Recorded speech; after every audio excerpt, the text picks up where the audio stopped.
Hi guys, it's Dale with The Insurance. Today we're going to talk about an article that I believe many people probably won't know.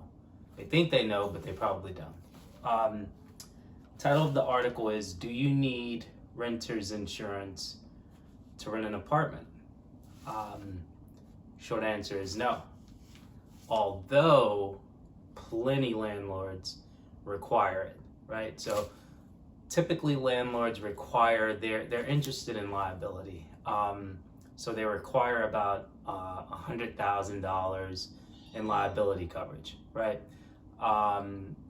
It's actually in everybody's interest that you do carry renter's insurance. But the liability portion, the reason why your landlord would be interested in the liability portion is because it essentially covers you when you're found at fault and you experience a loss that impacts others, right? So let's say whatever loss you experience, damage property to some of your neighbors, then you'd be covered under the liability portion of your renter's insurance policy. If you are taken to court for a loss of some sort, the defense costs would be covered under the liability portion. If someone else is injured or hurt, the liability portion would be covered. There's only one part, there's only one coverage that renter's insurance offers. The other is personal property. It's personal property protection. It's exactly what it sounds like. It covers all of your personal items. Those items that are extraordinarily expensive, they actually split out and cover them by themselves on floaters. Like if you have expensive jewelry, there's a jewelry floater for that. And then the key with personal property is that it can be covered under ACV or replacement costs, right? So actual cash value incorporates depreciation, which it's better than nothing, but you don't really want that.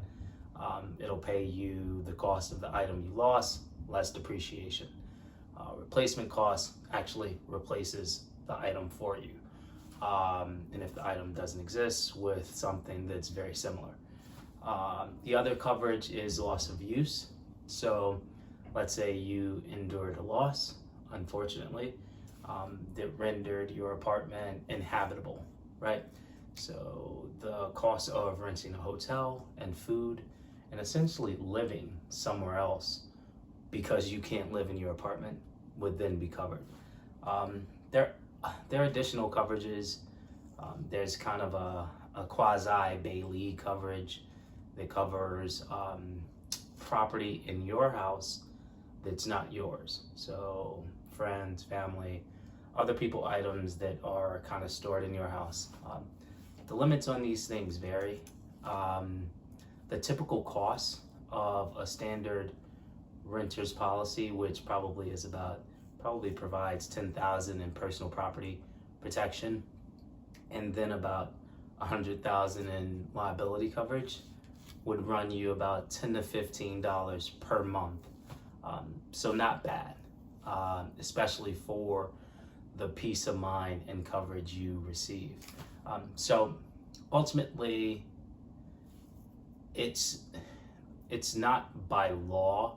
The law doesn't require landlords to ask potential renters to have insurance, but it's undoubtedly not just in your best interest, but everyone, your neighbors, your landlord, the people living next to you, because God forbid you leave the oven on, whole building catches fire. That can be a lot of damage that results from one small mistake.